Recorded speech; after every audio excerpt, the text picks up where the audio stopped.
வரக்கூடாதுன்னு முடிவு பண்ண பஞ்சாயத்துக்கு நானே தேடி வந்திருக்கிறேன். உங்களால என்ன செய்ய முடியுமோ அதை செய்யுங்க. பாத்தீங்களா, என் காரை உடைச்சது மட்டும் இல்லாம என் பொண்ணை அடிச்சது மட்டும் இல்லாம என்ன திமிரா பேசுறான். நம்ம ஊர் வழக்கப்படி என்ன செய்யணுமோ அதை நீங்க செய்திருங்க. என்னையா நான் சொல்றது? ஏய், முதல்ல அவனை மரத்துல கட்டி வைக்கிறா. இந்த ஊர்ல எவனும் என்னை கட்டி வச்சு அடிக்க முடியாது. நானா அடி வாங்கினாத்தான். எட்ரா கைய. அவன் தயாராயிட்டான். அவனை யாரு அடிக்கணுங்கிறத நீங்க தான் முடிவு பண்ணணும். என் பொண்ணை கை நீட்டி அடிச்சிருக்கான். அதுக்காக என் பொண்ணு கையால தான் அடி வாங்கணும்.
பஞ்சாயத்துல உங்க பொண்ணு சின்னமணியை சவுக்கால அடிச்சிட்டு இருக்கு.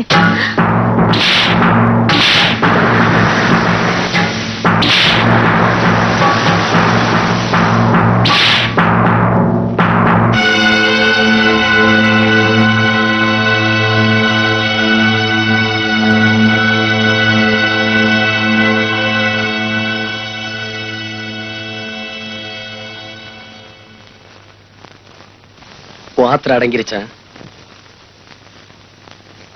இந்த ஊரே பாக்குற மாதிரி என்னை எப்படி அவமானப்படுத்தணுமோ அதை நீ செஞ்சிட்ட.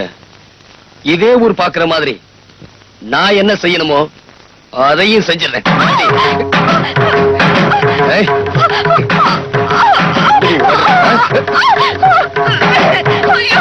என்ன அவமானப்படுத்துற உனக்கு இது ஒரு பாடமா இருக்கு.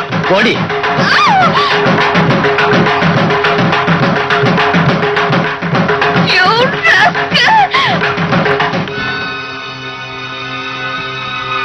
ஒரு பொண்ணுக்கு ஒரு தடவை தான் கழுத்துல தாலி ஏறணும். உன்னை பொறுத்த வரைக்கும் உன் வாழ்க்கையில அது நடந்து முடிஞ்சிருச்சு.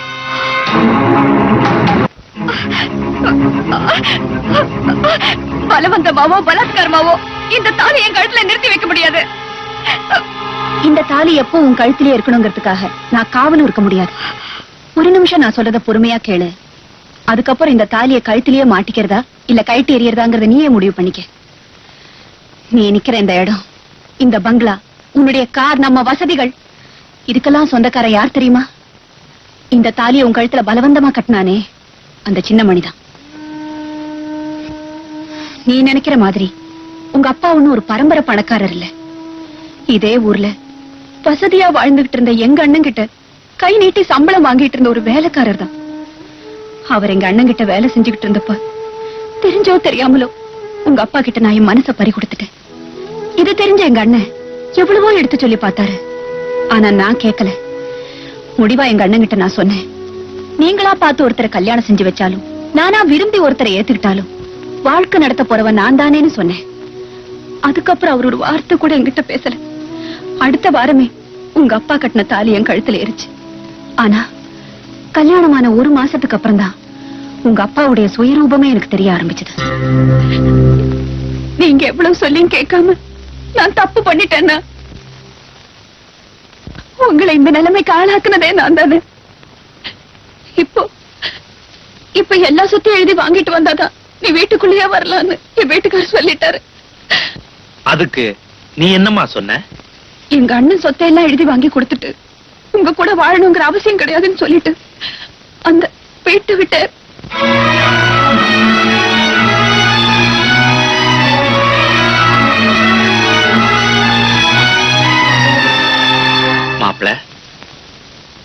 ஜானகி,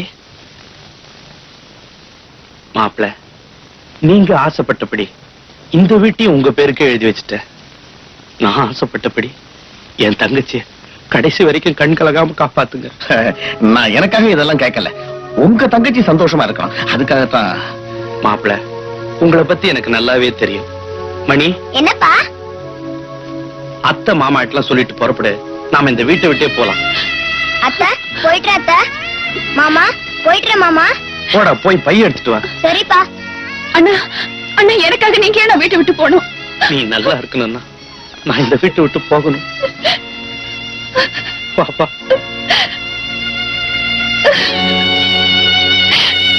அண்ணா, வீட்டை விட்டு வெளியே போனதுக்கு அப்புறம் எவ்வளவோ வசதியா வாழ்ந்துட்டு இருந்த எங்க அண்ணன் ஒரு கூலிக்காரனை விட கேவலமா குடிசையில வாழ்ந்தார். அந்த நேரத்துல அவருக்கு வந்த சக்கரை வியாதியை குணப்படுத்த அவரால் முடியல.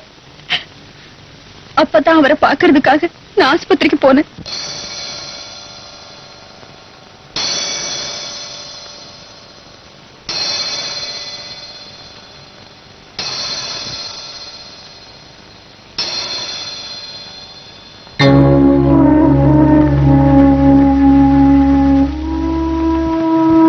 வாமா.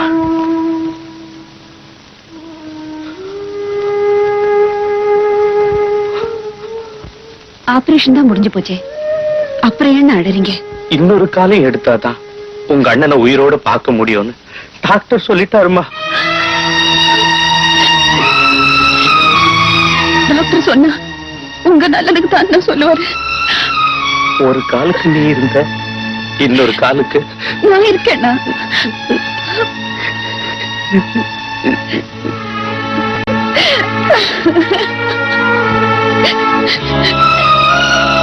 அண்ணா, அண்ணா, அண்ணா, அப்பா, அண்ணி.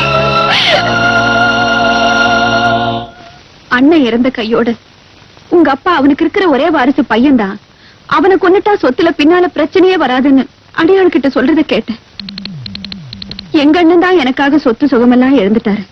எங்க அண்ணன் மகன் எதுக்காக அழியணும்னு அவனை காப்பாத்துறதுக்கு என்ன செய்யறதுனே புரியாம அவனை ஒரு பரிசல்ல வச்சு அனுப்பிச்சிட்டேன். சமயத்துக்கு உதவட்டுமேன்னு அவன் கழுத்துல ஒரு செயினையும் போட்டு வச்சேன். அந்த செயின் தான் அவனை நான் யாருன்னு அடையாளம் கண்டுக்க உதவிச்சு. உங்க அப்பா சுகர் ஃபேக்டரி கட்டி இந்த ஊருக்கு வந்தப்போ ஒரு நாள் இந்த ஊர்ல பாபான்னு ஒருத்தர் தம் பொண்ணு அம்மா வாத்தப்போ ஊமை ஆயிட்டான்னு அவளை குணப்படுத்த வைத்திய செலவுக்கு பணம் இல்லாம ஒரு செயின் எங்கிட்ட அடமானமா கொண்டு வந்து கொடுத்தாரு.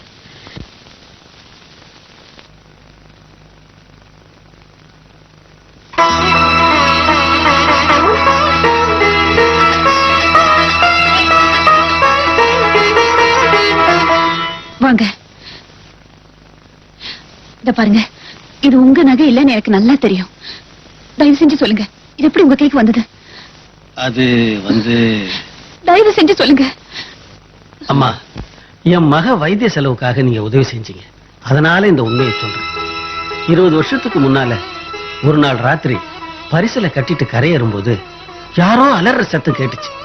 திரும்பி பார்த்தா ஒரு பையன் உயிருக்கு போராடி தத்தளிச்சுக்கிட்டு இருந்தான். அவனை காப்பாத்தி கூட்டிக்கிட்டு வந்து என் மகனா வளர்த்துக்கிட்டு வந்தேன். அவன் கழுத்துல இந்த சங்கிலி இருந்துச்சு. அவர் சொன்ன விஷயத்தை வச்சுதான் எங்க அண்ணன் மகன் உயிரோடு இருக்கிற விஷயமே எனக்கு தெரிஞ்சது. வெளியே தெரிஞ்சுட்டா உங்க அப்பாவுக்கு இருக்கிற செல்வாக்குக்கு எங்க சொத்துக்கு ஆசைப்பட்டு சின்ன மணிக்கு ஆபத்து வந்துருமோன்னு பயந்துதான் இது வரைக்கும் சொல்லல. இதோட மட்டும் நான் அனுபவிச்ச வேதனை முடியல.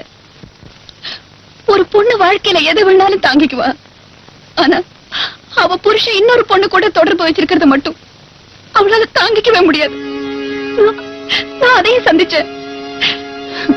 எந்த வேலைக்காரதா எங்க வீட்டுக்குள்ள நுழைஞ்சு என் மனசுல இடம் பிடிச்சாரோ அவரே நம்ம வீட்டுல வேலை செஞ்சுட்டு இருந்த வேலைக்காரி கூட தொடர்பு வச்சுக்கிட்டு அவளுக்கு எடுத்து கைவிட்டுட்டாரு. குழந்தையும் கைமா ஆஸ்பத்திரியில படுத்திருந்த அவளை பார்க்க நான் போனேன். டாக்டர், எஸ், இப்ப எப்படி இருக்கு? இன்னும் 2 மணி நேரம் கழிச்சுதான் சொல்ல முடியும். நீங்க இவங்களுக்கு சொந்தமா? ஆமா.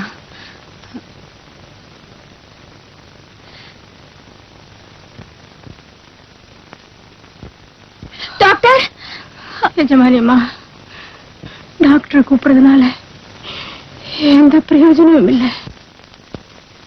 நான் செஞ்ச தப்புக்காக இந்த பச்சை குழந்தைய அனாதையாக்கிடாதீங்க. கவலைப்படாதம்மா, நான் பாத்துக்கிறேன். ரொம்ப சந்தோஷம்.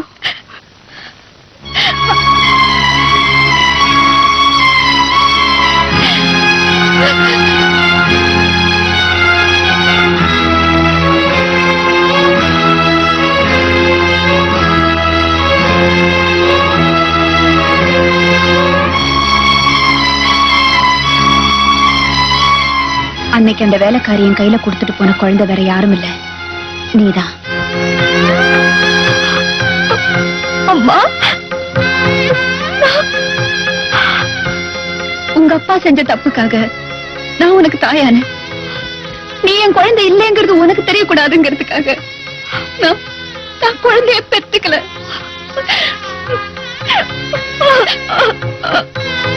என் கண்ண மக சின்னமணிய ஊரே பாக்குற மாதிரி அனாதன்னு சொல்லி நீ அவமானப்படுத்தின. இன்னைக்கு நீ யாருங்கிறத கொஞ்சம் யோசிச்சு பாருமா.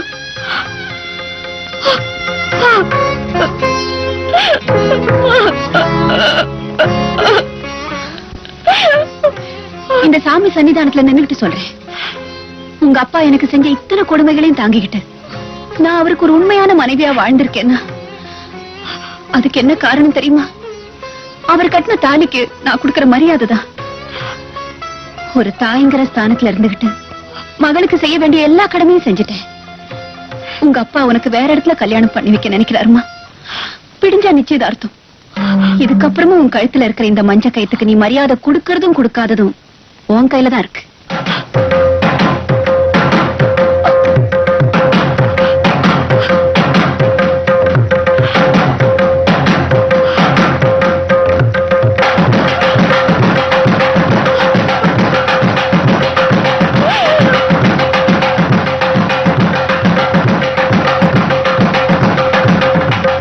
இங்க பாருங்க, இது ஒரு அவசர கல்யாணங்கிறதுனால என் மகளுக்கு செய்ய வேண்டிய சீர் சிறப்புகள்லாம் ஒண்ணும் குறை வைக்க மாட்டேன்.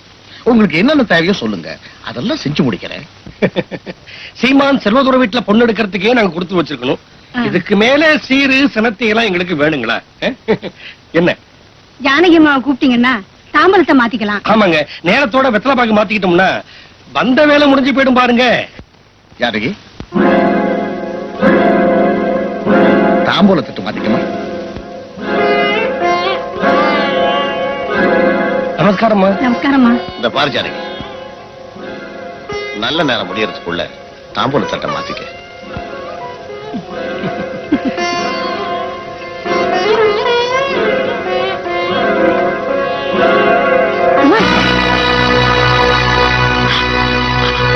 அம்மா, அம்மா, அம்மா, ஐயோ! இந்த கல்யாணத்தை நடத்துறதுக்கு உயிரை விடுறத தவிர எனக்கு வேற வழியே தெரியலம்மா. நானே ஒரு முடிவுக்கு வந்ததுக்கு அப்புறம் ஏம்மா நீங்க இந்த முடிவை தேடிக்கிட்டீங்க? உன் முடிவாவது நல்ல முடிவா இருக்கணும்னு தான் இந்த முடிவு. அம்மா, அம்மா, அம்மா.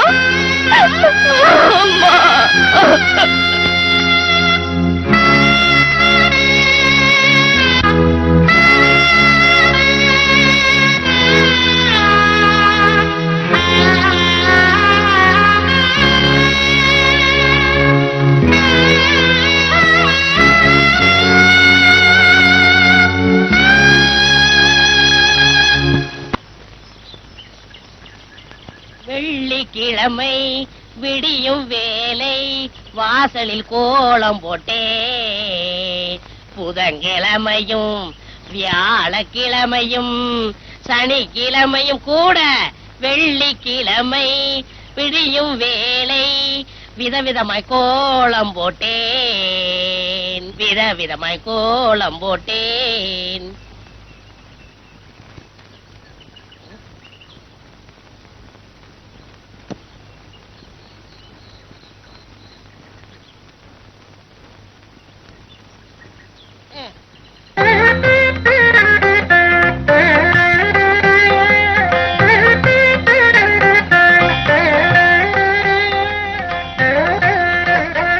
என்ன இருந்தாலும் என்ன மாதிரி போட முடியாது.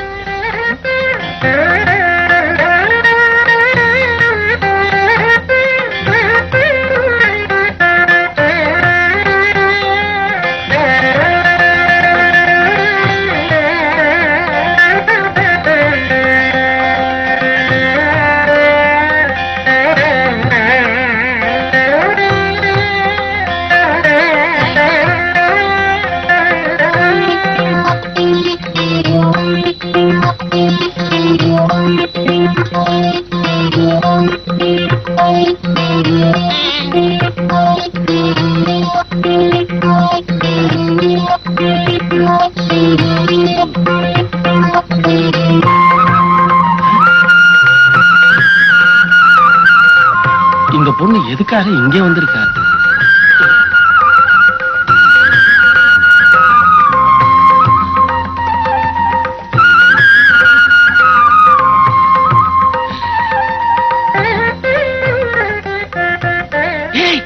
என்ன பாபா கூப்பிட்டீங்களா? என்னடா அந்த பங்களாக்காரி இங்க வந்து உட்கார்ந்துட்டு நான் கோலம் போட்டுக்கிட்டு இருந்தேன், அங்க வந்து தொந்தரவு பண்ணாங்க. ஆமா பாபா, நான் மாவாட்டிக்கிட்டு இருந்தேன், அங்கேயும் வந்து தொந்தரவு பண்ணாங்க. ஆமா பாபா, நான் துணி அலாசிக்கிட்டு இருந்தேன், அங்கேயும் வந்து தொந்தரவு பண்றாங்க. வாங்கடா.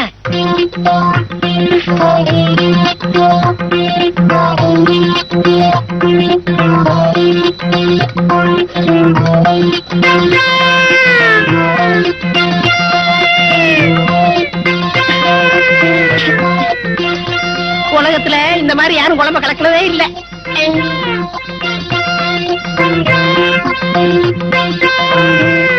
நில்லுங்கடா. எதுக்காகடா அந்த பொண்ணு இங்க வந்து சமையல் கட்டுல உட்கார்ந்து சமையல் பண்ணிட்டு இருக்கா? இது அங்கே கேட்க வேண்டியதானயா? இப்படி விவரம் இல்லாம கேள்வி கேட்டுக்கிட்டு இருந்தேன், விரல கடிச்சு எடுத்துருவேன்.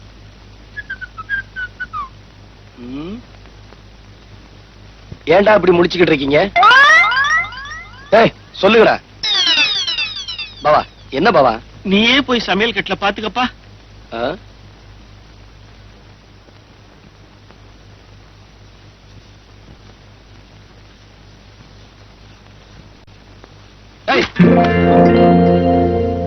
என் வீட்டுல வந்து சமையல் செய்ய நீ யாரு?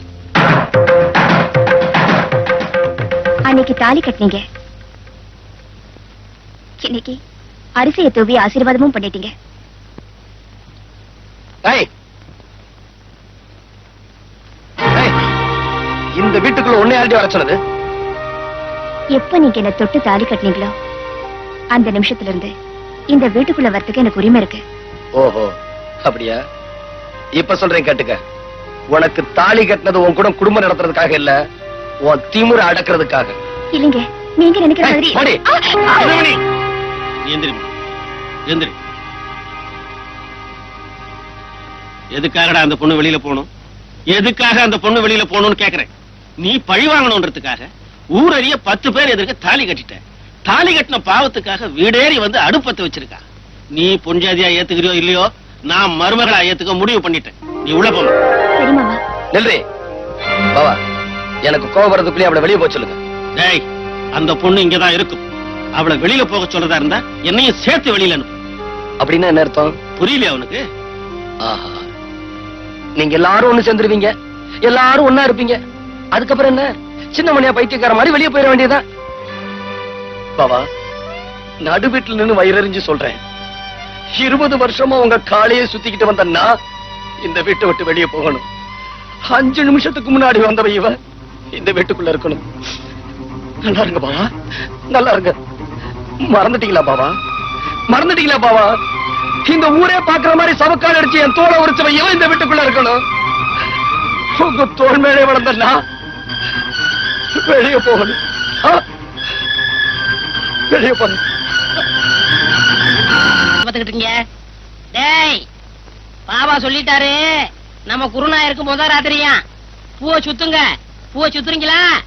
அதான் சுத்திக்கிட்டு இருக்காமே. அண்ணே, என்னை கொஞ்சம் தூக்கி விடுங்க, நானும் பூ கட்டுறேன். உனக்கு தான் மேல எட்டாதுல, நீ ஏன் மேல கட்டணும்னு நினைக்கிற? மனுஷனா பிறந்துட்டா கொஞ்சமாச்சும் முயற்சி வந்தாங்களா?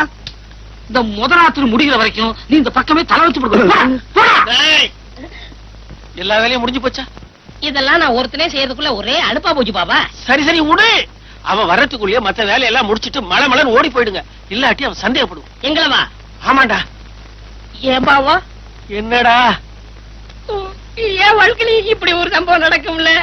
அதெல்லாம் மனுஷங்களுக்கு கட்டாயம் நடக்கும். பாவம் நீ என்ன பண்ணுவ? இப்போ தலையில மட்டும் பூசி வச்சிருக்க, இத காதுலயே சொருகிட்டு பெருமாள் கோயில் பக்கத்துல போய் நில்லு, கட்டாயம் சுண்டல் கிடைக்கும். டேய், என்ன பாவா? எங்கடா போற? மேல போய் படுக்க போறேன். அந்த பொண்ணு மாடியில படுத்திருக்கா, நீ உள்ள போய் படுற. மாடி வரைக்கும் போக ஆரம்பிச்சிட்டாளா? நாளைக்கு கவனிச்சுக்கிறேன். பாவா, பாவா, பாவா, எதுக்காக கதவை சாத்துறீங்க?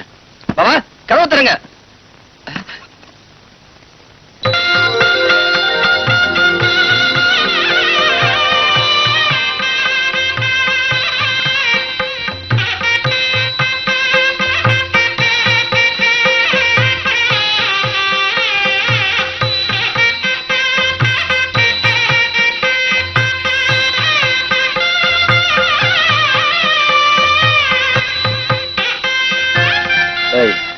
எந்திரி மேல. எதுக்கு கால்ல விழுந்த? உங்ககிட்ட ஆசீர்வாதம் வாங்குறதுக்கு. இதெல்லாம் ஓயார்பாடா? இல்ல, நம்ம பண்பாடு. பணத்துமுறா? இப்ப இல்ல. இத நான் நம்பணுமா? நான் அதுக்காக சொல்லல. கொஞ்சம் கூட உனக்கு வெக்கமா இல்ல? தாலி கட்டின புருஷனுக்கு முன்னால பொண்டாட்டி எதுக்காக வெக்கப்படணும்? அடிச்சு பல்லுகள் எல்லாம் கலட்டிடுவேன். அது உனக்கு தெரியுமா? நீங்க அடிச்சே கொன்னாலும் நான் இங்க இருந்து போக மாட்டேன். அது உங்களுக்கு தெரியுமா? இதான் உன் முடிவா? இல்ல, ஆரம்பம். உன் ஆரம்பம் இப்படி இருக்க கூடாது. வா. பாவா, பாவா, என்னடா? கதவை தரங்க. பேசாம உள்ளே படுறா, கதவை திறக்க முடியாது. நான் உயிரோட இருக்கணும்னா கதவை தரங்க.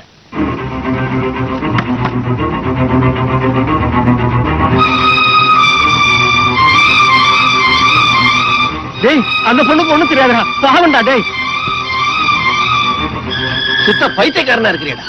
நம்ம வீடு தேடி வந்த பொண்ணை வீதியில நிக்க வச்சிருக்கிறியா? அவன் கிடக்குறான், நீ வாமா உள்ள. வாமா. நில்லு. அவர் பேச்ச கேட்கறதா இருந்தா உள்ள போ. என் பேச்ச கேட்கறதா இருந்தா அங்க போய் நில்லு. நான் ஏன் அவரை பேச்ச கேட்கணும்?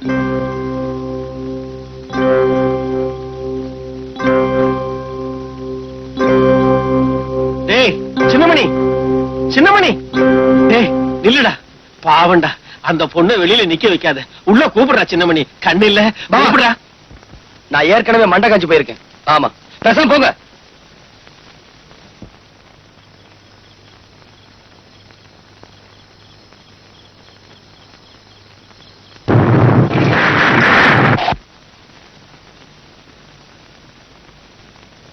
டேய் சின்னமணி, என்ன? மழை வர மாதிரி இருக்கு. வரட்டும். இப்படி சொன்னா எப்படிடா? அடுத்த வீட்டு பொண்ணு, நாளைக்கு ஏதாவது ஆயிப்போச்சுன்னா நாம தாண்டா பதில் சொல்லணும். டேய், பெண் பாவம் சும்மா விடாதுடா. சும்மா விடாம நான் குஷ்டரோகி ஆனாலும் பரவாயில்ல, அவன் உள்ள வரக்கூடாது. சின்னமணி, எரிச்சல் கலப்பாருங்க, அப்புறம் வாயா பையன் பேசிடுவேன். போங்க.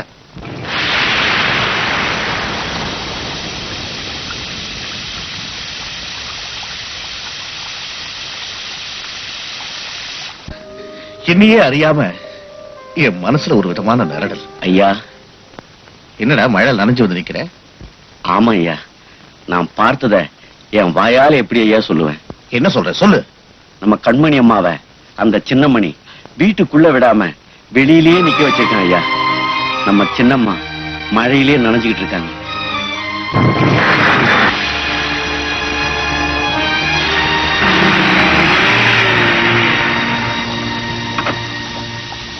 கண்மணி, what nonsense you are doing? எதுக்காக மழை நனைஞ்சுக்கிட்டு இருக்கேன்? வா, நம்ம வீட்டுக்கு போலாம். நம்ம வீட்டுக்கு போகலாம். இல்லப்பா, என்னைக்கு அவர் என்ன தொட்டு தாலி கட்டினாரோ அதுக்கப்புறம் நான் இந்த வீட்டுல தான் இருக்கணும். அதான் எனக்கு மரியாதை. ஓஹோ, அதான் மரியாதையா? அதுக்கு தான் இப்படி மழையில் நனைஞ்சுக்கிட்டு நிக்கிறியா? யாரா உள்ள? யார் உள்ள? என்னையா? என் மகளை இப்படி சித்திரவதை பண்ணணும்னு எத்தனை நாள திட்டம் போட்டேன். எதுக்காக மழையில் நனைய விட்டேன்? யோ, உன் மகளை நானே இங்க வர சொன்னேன். வந்த உடனே மழை வராதுக்கு முன்னாடி போக சொல்லிட்டேன். அவன் நினைஞ்சா அதுக்கு நான் என்னையா பண்ண முடியும்? பாவம், பொண்ணை பத்தவ நீயும் சேர்ந்து அனுபவி. அனுபவிக்கணுமா? யார் தலையெழுத்து எப்படி மாறப்போகுதுன்னு இன்னும் கொஞ்ச நேரத்துல தெரிஞ்சுக்குவாடா. ஏய், உங்க அப்பா உனக்கு சப்போர்ட்டா? இங்க ஏற்கிற சாவு.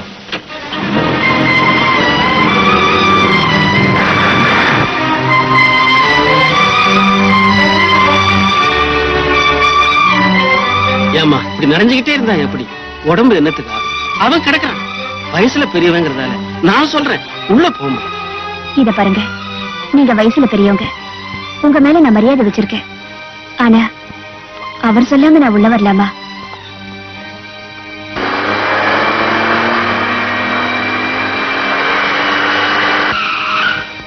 சின்னமணி, அட ஏன் பாபா அவளுக்கா இவ்வளவு கஷ்டப்படுறீங்க? நம்ம வீட்டுக்கு முன்னாடி போலீஸ் ஜீப் வந்திருக்கு. போலீஸ் வந்து? ஆமா. எதுக்கு வந்திருக்கு? தெரியலப்பா. வாங்க போ. வாங்க வாங்க. இவன் தான் சார் இந்த ராஸ்கல். ஏய் ஜவா, நீதான் சின்னமணியா? ஆமா. You are under arrest. Sir தமிழ்லயே சொல்லுங்க. ஓ, உன்னை நான் கைது பண்ண வந்திருக்கேன். எதுக்கு? இந்த பொண்ணுக்கு விருப்பம் இல்லாத தாலி கட்டதும் இல்லாம அவளை சித்திரவதை செய்யறேன்னு அவங்க அப்பா வந்து கம்ப்ளைண்ட் பண்ணாரு. இங்க வந்து பார்த்ததுக்கு அப்புறம் தான் தெரியுது எந்த அளவுக்கு நீ சித்திரவதை செய்திருப்பேன். சார் அது வந்து எதுவா இருந்தாலும் ஸ்டேஷன்ல வந்து பேசு. கான்ஸ்டபிள் விளங்க மாட்டு. ஓ இரியா, பேசிக்கிட்டு இருக்கோம்ல. ஐயா, என் பையன் ரொம்ப நல்லவங்க, அவன் ஒரு தப்பும் செய்யலீங்க. அதெல்லாம் வந்து ஸ்டேஷன்ல பேசுங்க. விளங்க மாட்டு. Wait. Excuse me, Inspector. Yes. May I know on what reason you are arresting my husband? I've been telling you all the times. Didn't you hear it? I just came here to do my duty. Fortunately, unfortunately, he is your husband. Yes. You have agreed that we both are husband and wife. Did my husband give any complaint on me, or did I give any complaint on my husband? No. This is a family matter. Some third person had given No, madam. He's not a third person. He is your father. Sorry, Inspector. I have no father, no mother, or anybody. I have only one person. That is my husband. Any doubts? Nothing. Let's move.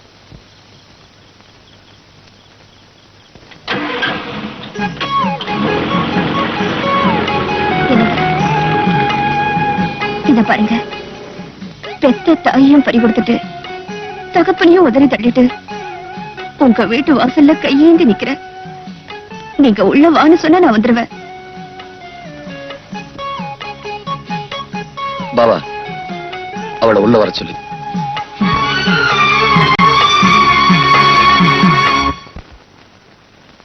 என் மகளோட கழுத்துல பலவந்தமா தாலி கட்டினதும் இல்லாம அவளை சித்திரவதை பண்றான் அந்த சின்னமணி. அவனுக்கு நான் யாருங்கிறது தெரிஞ்சாகணும். அவனை ஒத்தைக்கு ஒத்த சந்திக்கக்கூடியவனா ஒத்த இருந்தா சொல்லுங்களா பாப்போம். இதுக்கெல்லாம் சரியான ஆளு வடிவேலாம்பாளையம் என்ற ஊர்ல துண்டுமுட்டின்னு ஒருத்தன் இருக்காங்க. என்ன பேர் சொல்லு? அவன் பேரு துண்டுமுட்டிங்க. Peculiar name. அவன் குணாதிசயங்களை சொல்லு பாப்போம். அவனுக்கு தொழில நம்ம யார சொல்றோமோ அவங்கள அடிச்சிட்டு காசு வாங்குறதாங்க. அவனை இப்ப கூட்டிட்டு வர முடியுமா? ஐயா உத்தரவு கொடுத்தீங்கன்னா அடுத்த நிமிஷமே அந்த துண்டுமுட்டிங்க இருப்பாங்க. உடனே கூட்டிக்கிட்டு வா. சரிங்க.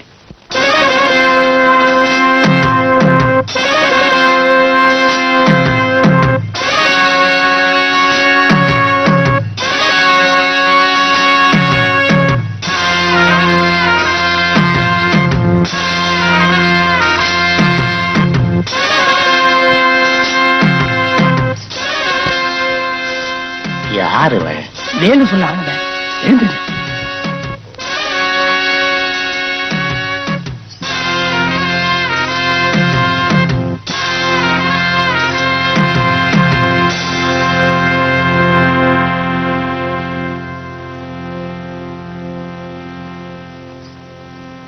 என்னடா விஷயத்த சொல்லிடலாமா? நானே சொல்லிடுறேங்க.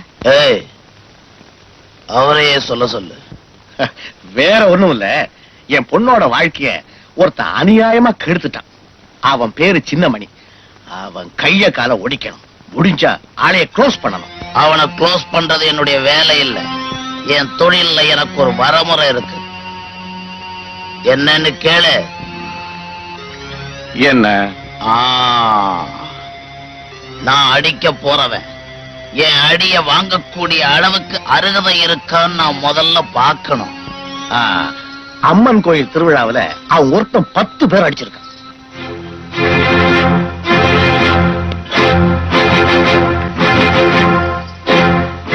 முட்டி வந்திருக்க? யார் வீட்ல? யார் வீட்ல? யார் நீ? எதுக்காக இங்க வந்த? உன் புருஷன் அனுப்பு. எதுக்காக வந்திருக்கேன்னு தெரியும். அவர் இங்க இல்ல. அவன் இருக்கிற இடம் சொல்றியா இல்லையா? மரியாதையா இங்க இருந்து போறியா இல்லையா? ஏய்,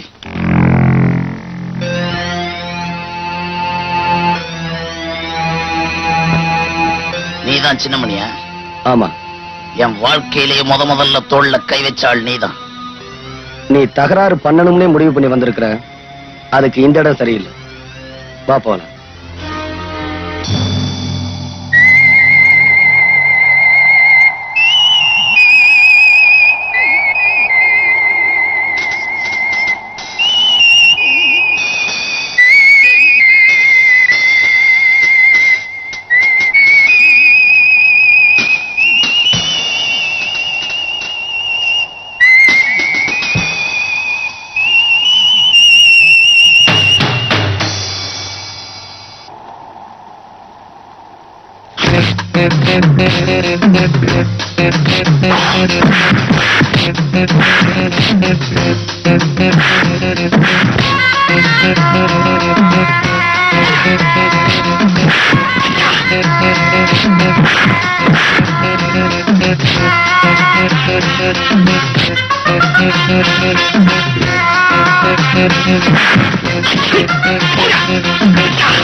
சுடுது பாவா.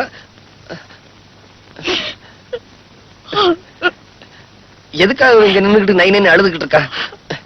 நான் உயிரோட திரும்பி வந்துட்டேனா? மெதுவா